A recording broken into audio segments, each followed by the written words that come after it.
Anybody know me, those are my words. I want folks to know that they had to talk plain and things that self-advocate can learn to use. And that they can understand. Then everybody can understand what we're talking about. If they can't talk, they need to have pictures so they can point. You have to keep talking until somebody believes you. I'm a living witness. We do feel pain all the time. They're ignorant that they don't see that. They don't want to see it. They close their eyes to it, close their mind to it. But see, if you're around me, you're going to deal with it, because I'm going to keep telling you that we do have pain and we do feel things. And, don't tell me that it'll go away.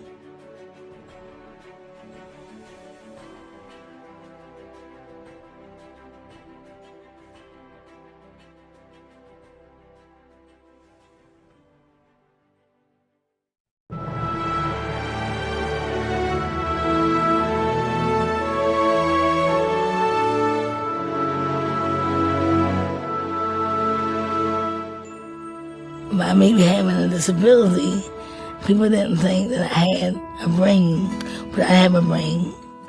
And I found out I had a voice too. I know what I want, and I can say what I want. It feels good. My name is Carolyn Morgan. You're here today to learn about sexual abuse. It can be very emotional.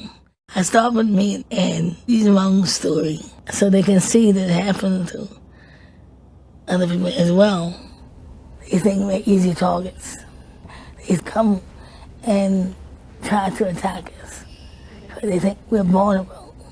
We teach them they have that right to tell people they've been sexually abused. I mean, it can be intimidating. They don't think anybody can believe them. You have to speak up. You have to do it, because if you don't do it, somebody else can be hurt as well. We had to realize that we have power. I'm the vice president of Self-Advocate United as one. We go all around and train people. We talk to the legislators. Knowledge is power. After they know they have it, they can use it. If I can do it, anybody can do it.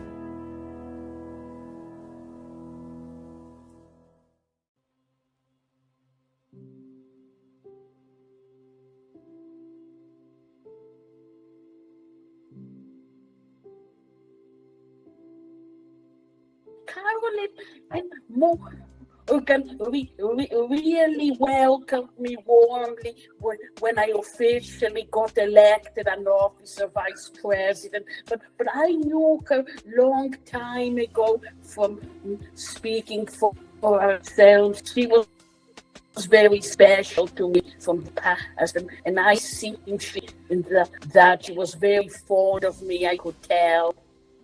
She loved me. I loved her. And actually was really sad to hear about her gone. I love the story Carolyn told about how when she was on the train, they found out that the start was inaccessible, so they had to go on like a road trip. The long way around. Would you like me to share that? Yeah, I don't know the whole story, but I know it was always what I enjoyed. So, Miss Alexa has reminded me of a memory of Miss Carolyn. And the really cool thing is it was a memory of an issue we had, and then Carolyn turned it into an opportunity to advocate. So we had planned for an event in the mountains in a little town called Huntingdon. And we had done research, and there was a train station there. And it was within walking distance of the hotel. And we were very excited. So I made a bunch of reservations for everybody. And I said, Miss Carolyn needs to be able to stay in her wheelchair on the train. And yes, they had wheelchair space. And I'm about ready to hang up on the call. And I said, so the train station is accessible, isn't it?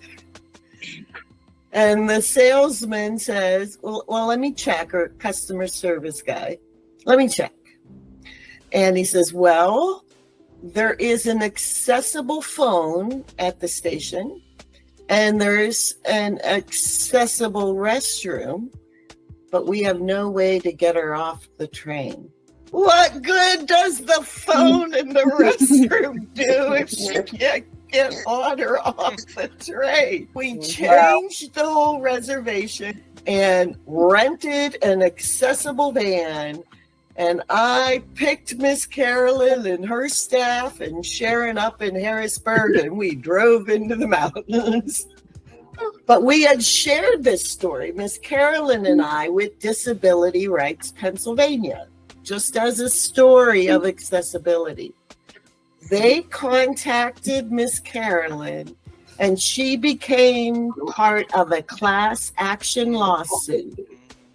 And now every Amtrak station has to have a way to get people with wheelchairs on or off the train. That's awesome. And she was part of that. So Miss Carolyn lived it. You just keep speaking up. You don't stop. You don't get too wrapped up in that you can't. You keep saying, this is what I need and want. Make it happen. And she did. Carolyn and Oscar were doing presentations together, and they would move around in the aisle, talk to the different groups, and it was really interesting how much they got involved in each person, or who had a question, or who that was really neat. So on about Carolyn, she helped people with disabilities to advocate for themselves. And she was a very nice lady, and I will miss her. So when I came into Self Advocates United as one, the thing that stands out about Miss Carolyn is that encouraging spirit that she had. And I would remember saying on a board call, someone would compliment me and say what a good job I was doing. And I would say, oh, well, thank you, I'm trying. And Miss Carolyn would always say, you're not trying, you're doing it. You're doing a great job. And that's always just been something that I have carried with me. And something that I still sticks out in my mind and is a great reminder for me, especially in those times when I feel like, I'm struggling, or, I'm not doing enough, or that I'm not enough, that I am enough. I'm doing it.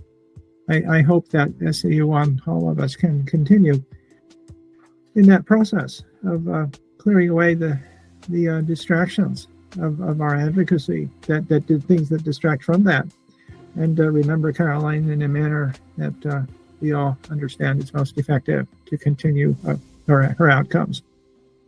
We never got the pleasure to meet Miss Carolyn. I wish we had. I would have loved to meet her. And I feel like the last few weeks being with you guys, I feel like I can't wait to help move her mission forward. It's clear to me that she lit a flame in everyone's heart in this organization, and her flame will never be extinguished.